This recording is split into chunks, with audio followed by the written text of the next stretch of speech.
আল্লাহ পাক রব্বুল আলামিন এই মাসে কোরআন নাজিল করেছেন, আর আমাদেরকে এই মাসে বেশি বেশি কোরআন তেলাওয়াত করতে হবে। করব তো ইনশাআল্লাহ।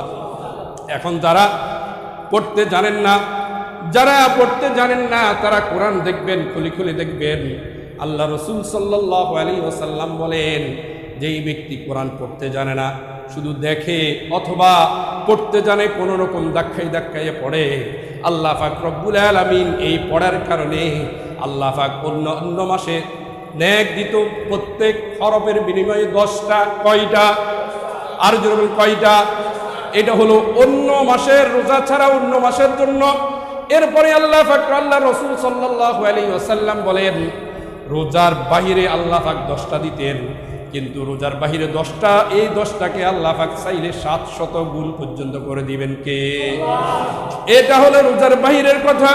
কিন্তু আল্লাহ রসুল সাল্লাল্লাহু আলাইহি ওয়াসাল্লাম বলেছেন, কুল্লু আমালি ইবনে আদম ইউদাফুল হাসানাতু বিআশআমসালিহা ইলা 700 দিফিন ইল্লা সাওম। আল্লাহ রসুল বলেন, আল্লাহ পাক রব্বুল আলামিন একটা কোরআনের হরফের বিনিময়ে অথবা একটা ভালো আমলের বিনিময়ে 10টা করে সওয়াব দিতেন রমজানের বাইরে। এটা 10টা থেকে 700 গুণ বৃদ্ধি করতেন কে? আর জোরে বলেন কে? আল্লাহ পাক রব্বুল আলামিন বৃদ্ধি করতেন। কারণ আল্লাহ পাক রব্বুল আলামিন বলেছেন, ওয়াল্লাহু ওয়াসিউন আলিম। আমি আল্লাহ পাক রব্বুল আলামিন আরো প্রশস্ত, বান্দার দিকে তাকাইয়া আমি আল্লাহ পাক 10 থেকে 700 গুণ পর্যন্ত বাড়াই। কিন্তু আল্লাহ রসুল বলেছেন ইল্লা সাওম, এটা সিয়াম ছাড়া। কি ছাড়া? জোরে বলেন, কি ছাড়া? রোজা ছাড়া।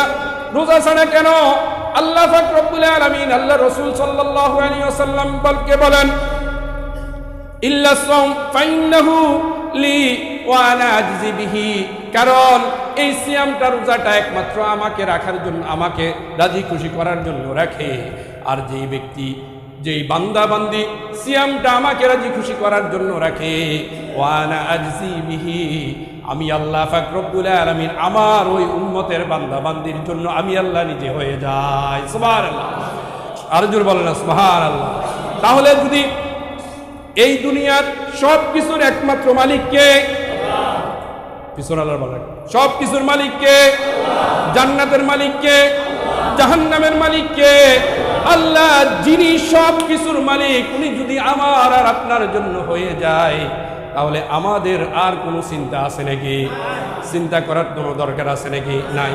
এই জন্য আমার ভাইরা, আল্লাহ পাক রব্বুল আলামিন এই মাহে রমজানের একটা আমলের বিনিময়ে 10টা নয়, 7টা নয়, কি পরিমাণ সব বান্দা বান্দির আমল নামাই দিবেন, এটা একমাত্র জানেন কে? আল্লাহ দিতে পারে তো? ইনশাআল্লাহ পারে তো। আমাদেরকে ওইভাবে আমল করার দরকার আছে না নাই? এই জন্য আমাদেরকে মাহে রমজানে আমল করার দরকার আছে, আমরা যাতে বেশি বেশি আমল করতে পারি। আল্লাহ পাক রব্বুল আলামিন তৌফিক দান করুন, আমরা সবাই মিলে আমিন। এরপরে ভাইরা,